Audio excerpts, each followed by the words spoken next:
पर भैरव जी का प्रकाश हुआ था आज सवेरे केदारनाथ जी के मंदिर पर। ये भगवान भैरवनाथ जी की मूर्ति की ये पालकी पर सवार किया हुआ है और इसी के साथ ये कलश यात्रा प्रारंभ हो गई है। देखिए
भैरवनाथ जी की मूर्ति भैरव स्थान पर प्रवेश करते हुए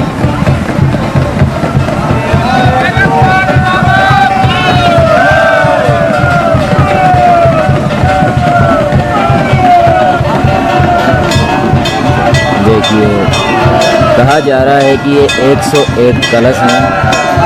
देखिए आप इस प्रकार से एक अविस्मरणीय दृश्य बन रहा है, एक अकल्पनीय दृश्य बन रहा है।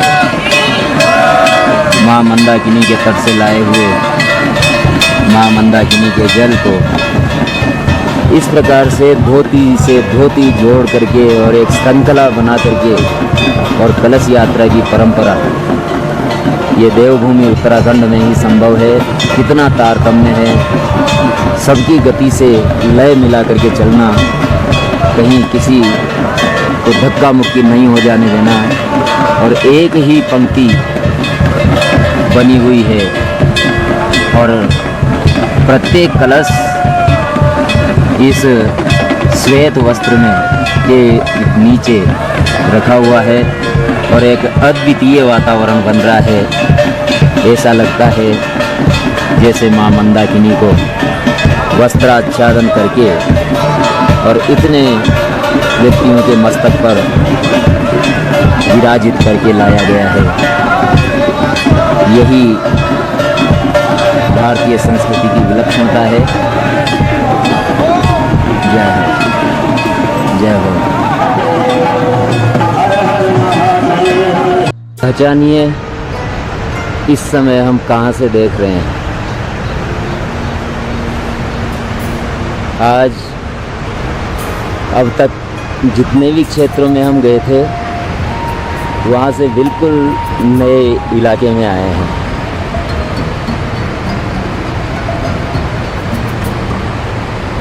ये देखिए भैरवनाथ जी का स्थान, लेकिन ये बहुत दूर रह चुका है।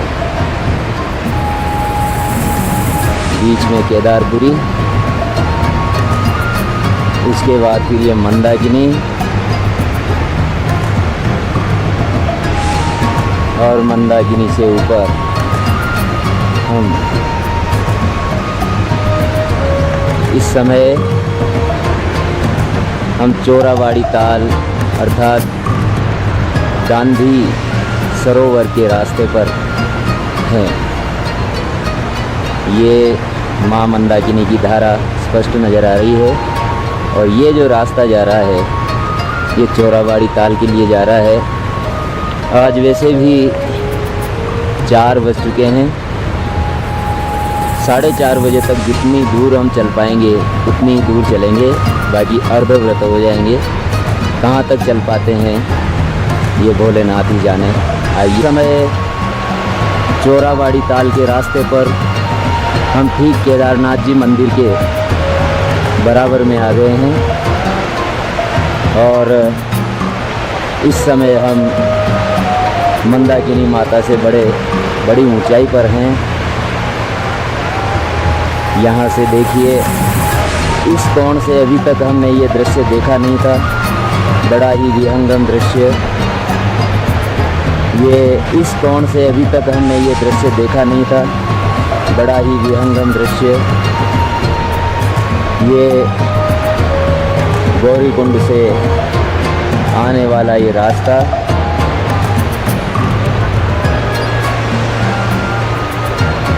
ये गौरीकुंड से आ रहा है रास्ता ये। और ये वो मंदाकिनी मैया की पुल। और ये केदारपुरी। बहुत ऊंचाई पर इस समय हम केदारपुरी से आगे बढ़ रहे हैं। ये धारा स्वर्गद्वारी। और ये इधर ये मंदाकिनी आ रही है, हमें दृष्टिगत हो रही है। मधु गंगा अभी इस पहाड़ी के पीछे है। हमारा प्रयास होगा कि आज मधु गंगा तक चल करके आया जाए। बरसात प्रारंभ हो गई है।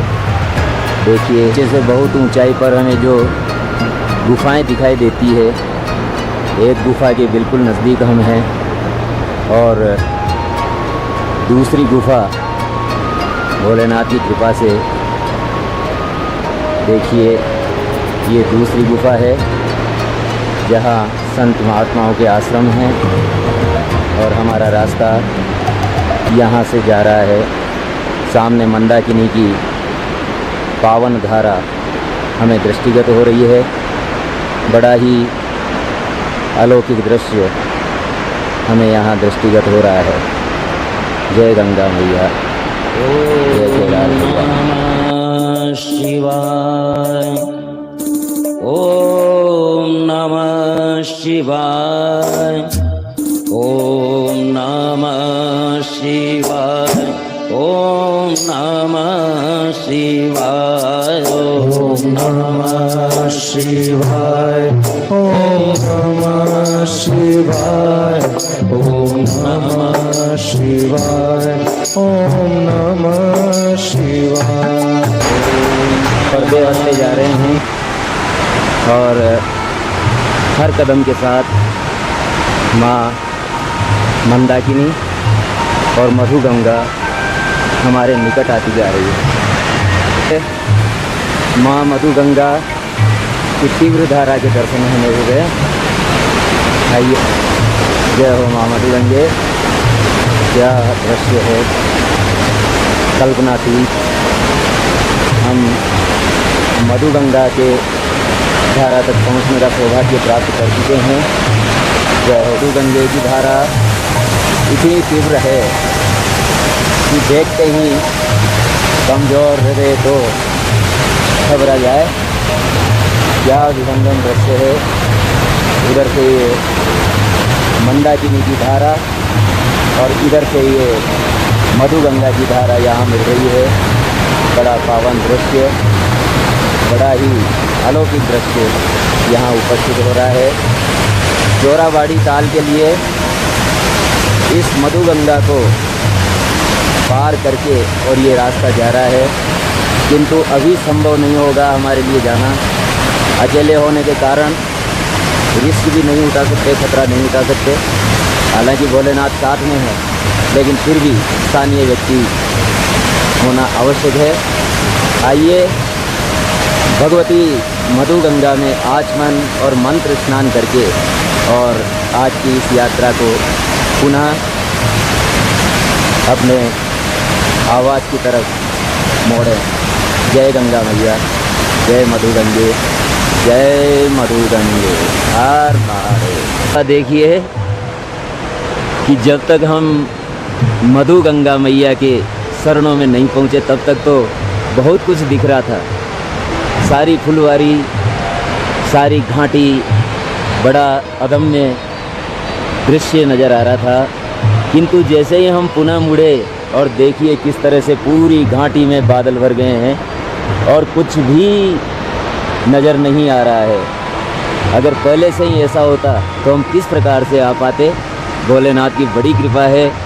जब वापस मुड़ गए उसके बाद में ये घाटी बर्फ़ से, ये बादल से भरी है, लेकिन हमारा साथ तो भोलेनाथ दे रहे हैं, तब कोई दिक्कत नहीं, चाहे कुछ हो भोलेनाथ साथ चाहिए।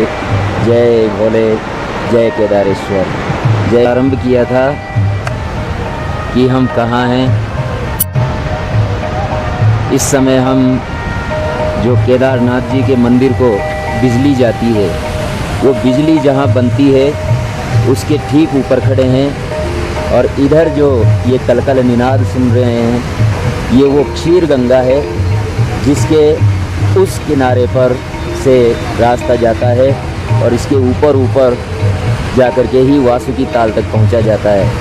आइए इस मनोरम घाटी के दर्शन करें। वन है जहां केदारनाथ मंदिर के लिए विद्युत बनती है, लघु विद्युत जल विद्युत परियोजना के रूप में। और केदारनाथ जी के मंदिर में जो बिजली जाती है वो यहीं से जाती है। शेष नगर के लिए तो हरिद्वार से आती है, बाकी केदारनाथ मंदिर के लिए जो बिजली बनती है वो यहीं से बनती है। ये केदारनाथ जी का विद्युत ग्रह, देखिए विहंगम दृश्य। ये ऊपर से हैं, अभी नीचे पहुंच करके भी इस विद्युत ग्रह का विहंगम दृश्य हम आपको दिखाएंगे।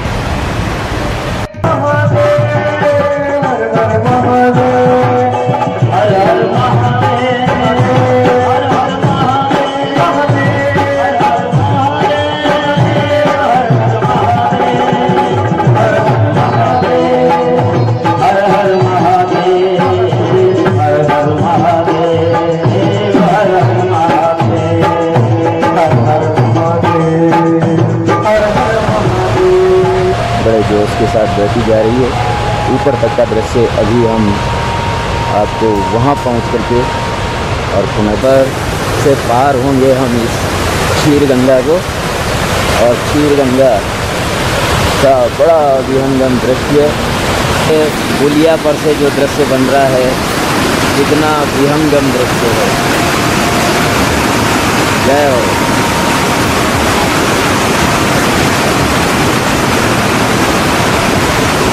ये विद्युत ग्रह से ली हुई अलग धारा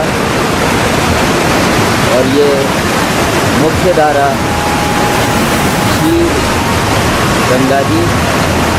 थोड़ा सा आड़ में आ रहा है ये पीला, उसके बाद फिर देखिए क्षीर गंगा जी की विहंगम धारा, और इसके ऊपर भी फिर जा रही है।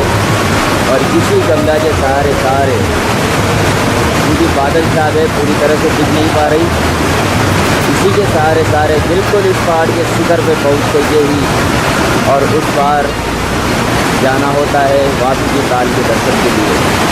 देखो भगवान भोलेनाथ से प्रार्थना है कि वासुकी में दर्शन हो। यह सफ़र तय करके, यात्रा तय करके हम पुनः उस पुलिया पर आ गए हैं जहाँ से केदारनाथ जी में प्रवेश किया जाता है। क्षीर गंगा का पुलिया से विहंगम होता है। ये ऋषि गंगा जहाँ होती है, ऋषि गंगा का माँ मंदाकिनी में विराट मिलन यहाँ उपस्थित हो रहा है। जय हो गंगा।